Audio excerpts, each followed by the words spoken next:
Hey guys, it's me Ben. I'm back with another video review, this time for Quantum Break, an Xbox One exclusive title that has just been released. And it wasn't that long ago.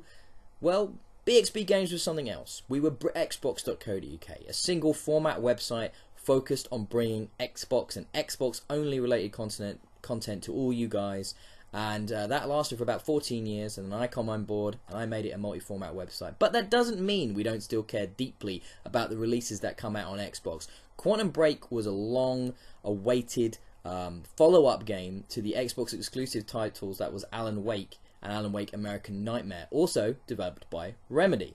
Now, I want to talk a little bit about my love of Remedy before we get into Quantum Break fully, to give you an idea maybe of where I'm coming from when I actually do the review properly, which will kick off very soon. I've been a fan of Remedy's output since the original Max Payne on PC, that seminal shooter with its amazing bullet time. Obviously, Max Payne then was bought by Rockstar, and though Remedy, while still developing Max Payne, made Max Payne 2 under the Rockstar sort of umbrella, they'd kind of moved away from that franchise at that point and started to bring us the interesting and somewhat, how should we say, controversial Alan Wake. It didn't work for everybody, that game, but I'm a massive fan, and I found in recent years more and more people look back at Alan Wake with a fondness, and therefore the anticipation for Quantum Break has been really, really high.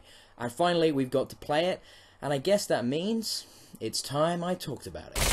Okay, first of all, guys, the footage I've captured here from Quantum Break is across the various different acts of the game. I wanted to give some variety to what you saw, and a little bit of variety in the powers that I'm using as they get more impressive. But I've been careful to cut out anything that could be considered narrative spoilers or big plot points. So because of that, you're mostly, and I think actually exclusively, only going to see action-related gameplay. You're not going to see any of the live-action TV series stuff, which I will come to shortly and talk about. And I don't think you're even going to see really anything in the way of cutscenes. I was very much aware that I didn't want to spoil the experience of people, because sadly, not a lot of people are actually playing Quantum Break, at least if my friends list is anything to go by. This game, which was so long anticipated and hyped, hasn't had the greatest critical reception. It's been really split, actually, from 6s up to 9s. And obviously I'm going to end this review with a score, but I don't want to spoil what that'll be yet. So let's talk about what you're seeing right now. Let's talk about the combat of Quantum Break, the main meat of the actual gameplay in Quantum Break. Now, you play as a character called Jack Joyce, and as most of you know at this point, without giving anything away, the game is about time travel and time powers. Now, Jack here, he gets various time powers, from the abilities to just freeze enemies and lay lots of bullets into them, to this kind of time dodge, which sadly isn't bullet timey enough for my liking, but it's still pretty cool. You know, and other things to do with like stopping bullets and freezing the time around you. You can see me using the time stop ability now. You get to throw like time grenades and all kinds of stuff, and everything is really cool. And actually, cool is a word I'm going to come back to quite a lot through this review, because I think it really sums up the experience of Quantum Break, for better or worse. The visuals of this game, the presentation in the combat, it's so stylish, it's so cool at all times. Everything looks amazing and slick and polished and beautiful. The face capture on offer here is just stunning. The real actors that have lent their likenesses and their performances here. Obviously, Shawn Ashmore, best known as, I think it's Iceman from the X-Men. He's playing Jack Joyce. And you've got the guy who plays Littlefinger, whose name completely eludes me. Then you've got guys from The Wire. You've got a Hobbit in here. You've got all these amazing performances that really lead to the narrative experience. But I've already digressed from my point, and that was the combat. And as you probably guys know at this point, if you've seen a few of my video reviews, I do ramble all over the place, but I hope you can stick with me. The combat in Quantum Break is fine. It's not groundbreaking, it's not astonishing, it's not going to blow you away with its variety or its inventiveness. The time power elements are great, but I kind of wish they'd gone a bit further with all of them. And the gunplay in general is also perfectly fine. It's cover-based. You're going to find yourself in cover quite a lot. Though once you get the hang of your powers and you upgrade them, you're going to find that, you know, you're using them more fluently and more rapidly and chaining them together and feeling just in general more like a badass as the game progresses. But, you know, it doesn't blow me away.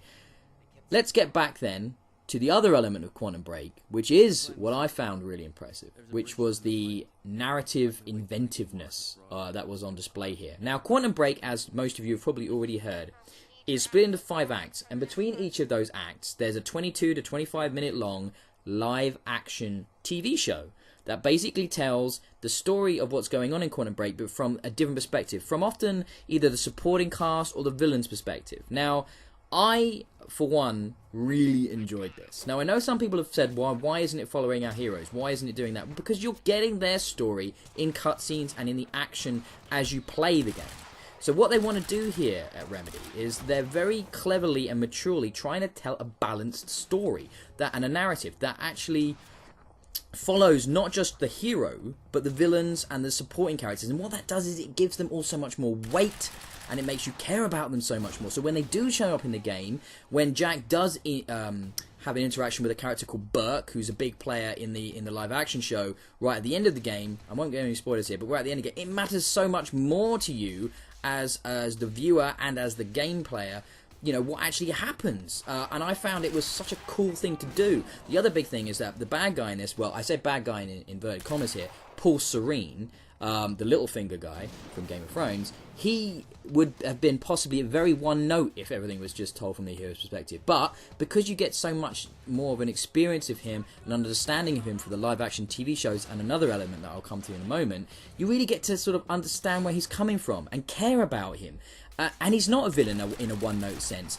You know, he might have an opposing point of view to Jax, but that doesn't necessarily make him a bad guy. There are other characters such as Hatch, which I found was fascinating. And to be honest, it was one of those weird things with some of these supporting characters that you either love this or hate this. But one of the things that's so common now in video games are the audio logs and the emails and the sort of environmental storytelling. And a big part of Quantum Break is going around reading all the emails you can, finding all the intel, and it adds to a lot of revelations, actually, I found, for certain characters that, you know, you wouldn't have got just from playing the game, which isn't necessarily great.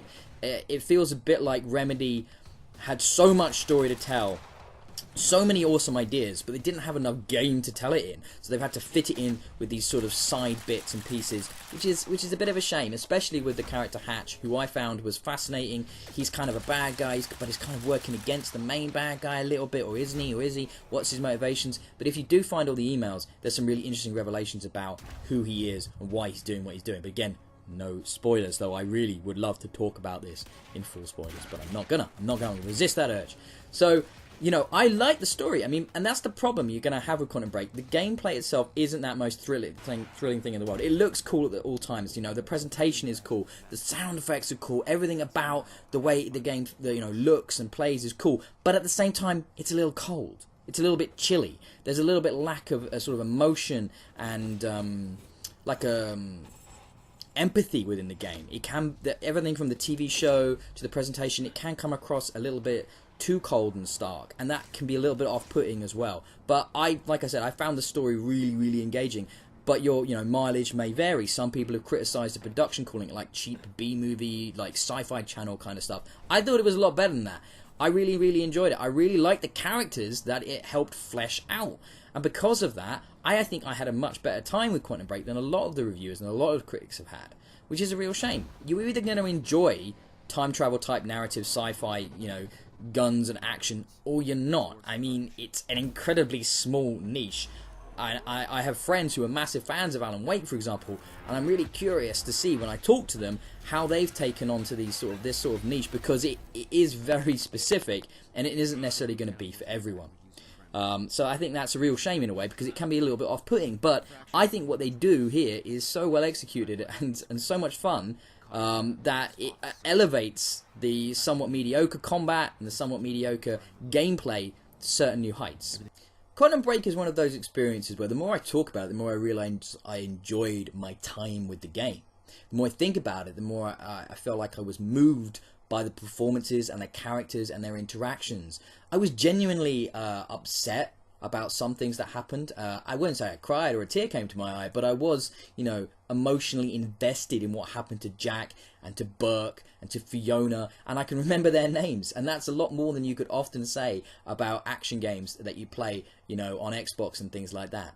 I think it's a real shame that more people aren't going to be experiencing Quantum Break because of some of the negative critical reception. And as an Xbox One exclusive, I almost want to say, come on, support these guys. Help Remedy out a little bit. try this game. They've got a great pedigree, and you know, these kind of independent developers aren't going to just be able to make these kinds of experimental experiences, you know, if they don't sell the units. But that's not what we're here for. As consumers, it's not our job to support the developers if the game isn't good enough. And I do have to say, you know, the combat and the actual gameplay in Quantum Break could have been more exciting. I think it's interesting that some people have said that, you know, it would have been a better game without all the guns, without all the murdering that Jack does for no particular reason. And it has that similar sort of ludo narrative dissonance that, say, the Uncharted games have, where it doesn't make a lot of sense that a person such as Nathan Drake, or in this case Jack Joyce, would go around murdering what equates to hundreds and hundreds of these paramilitary types and these business types who are, you know, just paid for soldiers, you know, and nobody ever criticizes him for it, nobody ever calls him on it, and that is a little bit odd.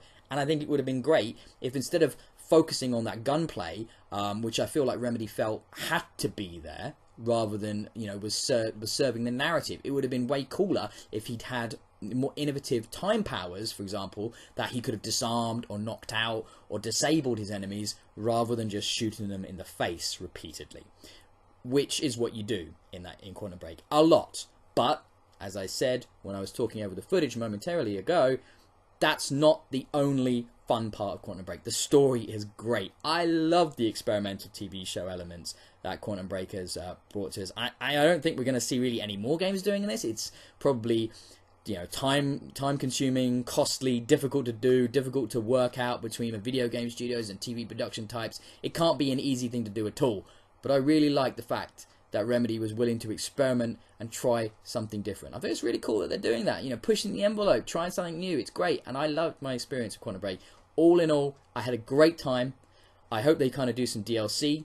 The game is left with lots of unanswered questions at the end. You know, the narrative is wrapped up, bad guys are dealt with and stuff, but there's still plenty more that they could explore in a sequel, though knowing Remedy, it'll probably take them 6 years, and before that, they're probably going to want to do an Alan Wake 2 anyway.